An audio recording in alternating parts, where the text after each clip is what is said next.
So, we need to talk about Susan. You see, apparently Susan has a problem. And unless you've been hiding in a centaur's cave for the last decade or more, you probably already know about it. It's been written about by bloggers and posted about by YouTubers and embellished in a well-known short story, and even spoken about by the world's most rich and famous author. But I'll be straight up with you right now. The real problem with Susan isn't what you've been told.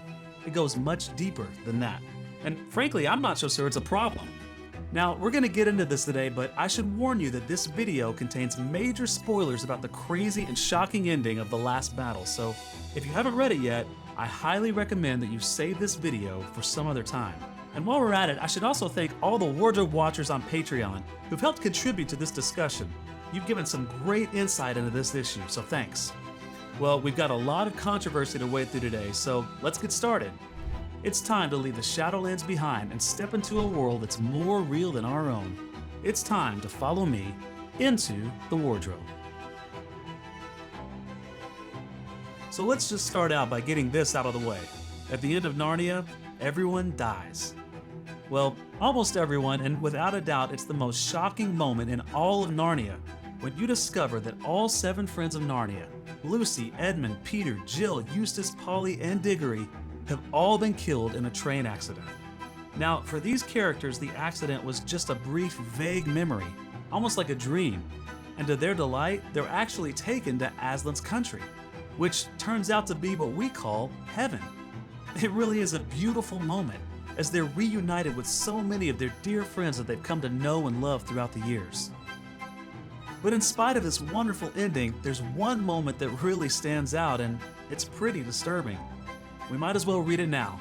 This happens just after Prince Tyrion is forced through the stable doors, and for the first time meets the 7 friends of Narnia. "Sir," said Tyrion, when he had greeted all these, "if I have read the Chronicles aright, there should be another.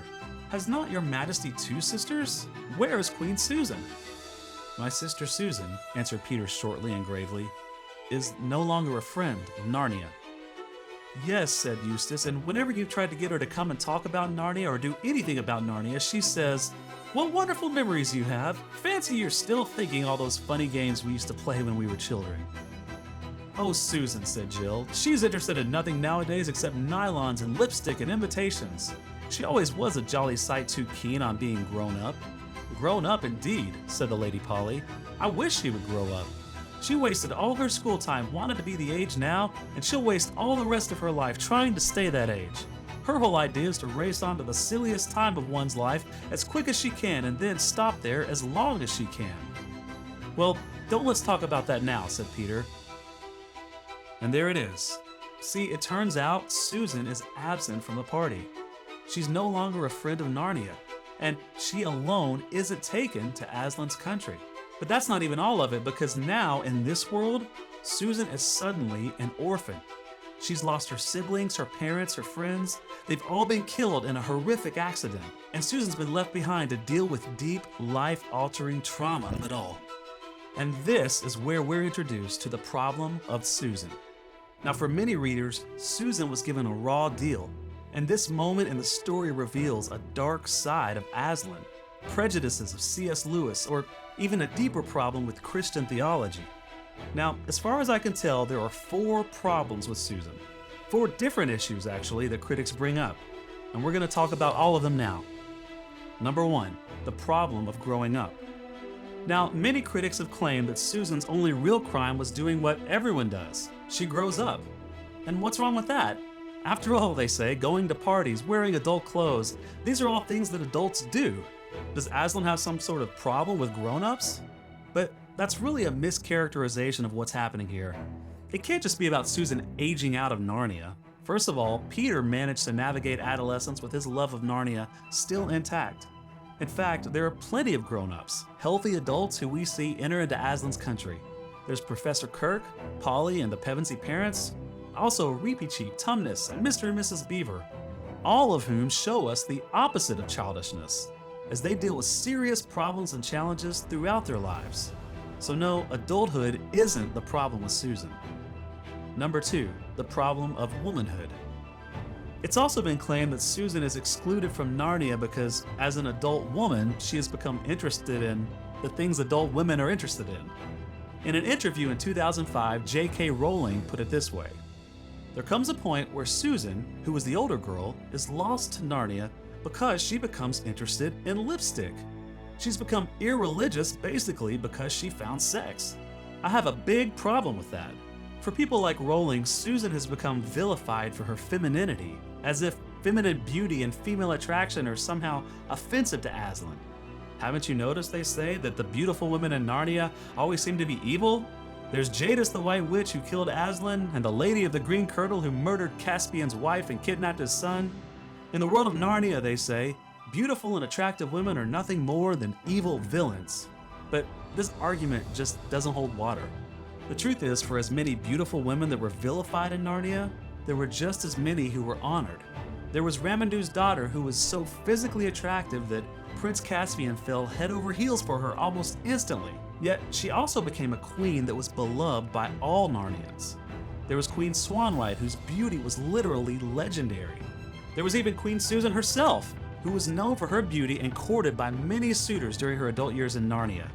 Yet she was brought back to Narnia even years later as a welcome friend of Aslan. The truth is, in Narnia, physical attraction bears no connection to the character or the individual. No, for Susan, this wasn't the problem either.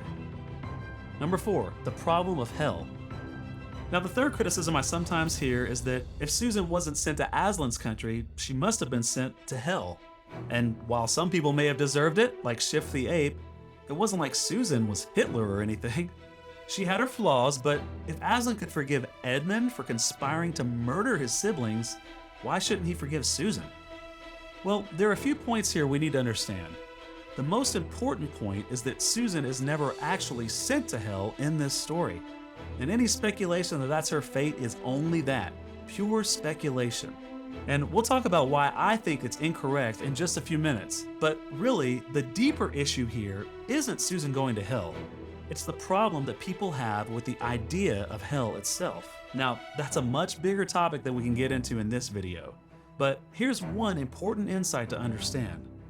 For C.S. Lewis, both in Narnia as well as in his other writings, the idea of hell isn't so much something that happens to a person as something that they continually choose for themselves. You see it in the last battle, when Diggle and his fellow dwarves refuse to recognize the goodness right in front of their very eyes. They refuse to even hear Aslan's voice. "You see," said Aslan, "they will not let us help them. They have chosen cunning instead of belief. Their prison is only in their own minds, yet they are in that prison, and so afraid of being taken in that they cannot be taken out."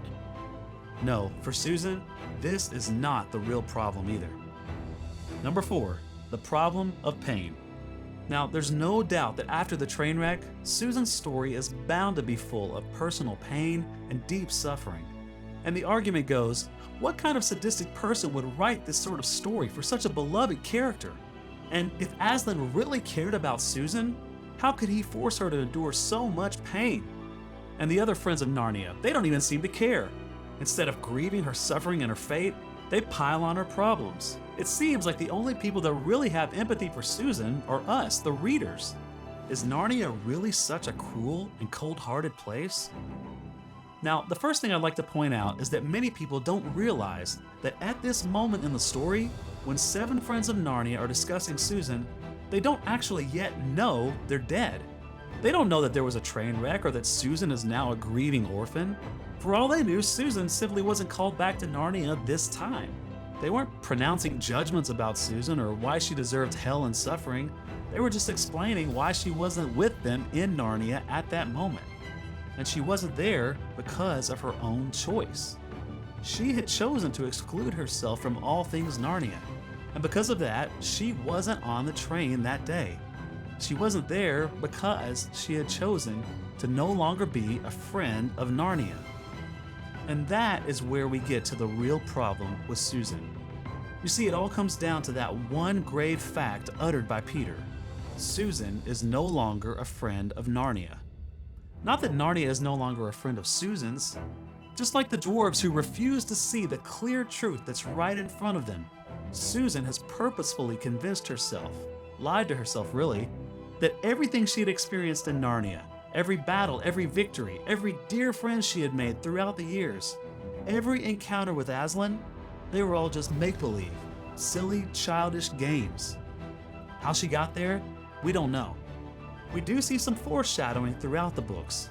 Even in the beginning, she's the one who tried to convince the others to abandon Tumnus and pretend Narnia had all been a dream. Or in Prince Caspian, when she admits to Lucy that even though she knew the truth deep down inside, she had refused to let herself believe that Aslan had come to guide them through the night. But I admit it, it's hard to imagine how exactly Susan could have become so deluded by unbelief, so hard-hearted, so hard-headed, that she had convinced herself that it was all a dream. But the truth is, she had. And that, my friends, is the real problem with Susan. So, what does this all mean for Susan? Is she lost to Narnia forever? Is she forced to endure a life of pain and suffering? Well, don't lose hope for Susan yet. In fact, I believe we can be absolutely certain that she's bound to return to Narnia once again. First of all, there are some clues in the Narnian stories. Susan, whose name means lily, originally longed to leave Narnia by returning westward. And yet, what do we discover in the utter east at the very entrance to Aslan's country? An entire sea full of lilies. And then there's Susan's horn, which was always there waiting for Susan to call for help when she really needed it. And even when she had lost her horn and was unable to use it, there was another who blew the horn for her, bringing her back to Narnia once again. But that's not all. We can't forget that Susan's story is still unwritten, and despite an urban legend about an unfinished 8th Narnia book, Lewis intentionally left it that way. In 1958, a child wrote and asked if he would please write another book entitled Susan of Narnia, so that the entire Pevensie family could once again be reunited. And here's how Lewis replied. "The books don't tell us what happened to Susan," he said.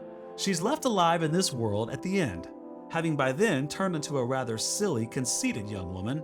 But there's plenty of time for her to mend, and perhaps she will get to Aslan's country in the end, in her own way." I don't believe that Lewis was calloused or cold-hearted about Susan at all. In fact, I think it's the exact opposite. I think Lewis empathized with Susan in a way that most people may never fully understand because, in a very real way, Susan was written to represent Lewis himself. You see, Lewis was brought up in faith as a child, and as an adolescent, he also abandoned his faith and became an atheist. It wasn't until he was in his 30s that he returned to faith once again, and then he became a devoted Christian for the rest of his life. Could this be the same path that Susan follows? But what about all of Susan's tragedy, all the grief, all the pain? Well, C.S. Lewis also experienced a great deal of pain, suffering, and personal loss in his young life. And according to Lewis, it was that pain that actually led him back to believe in God. For C.S. Lewis, writing pain into Susan's story wasn't an act of cruelty, it was an act of grace. You see, I believe that Lewis always intended for Susan to walk the same path that he had walked, because Lewis knew for himself that all who wander are not lost. And he believed, above all else, that once a king or queen of Narnia, always a king or queen of Narnia.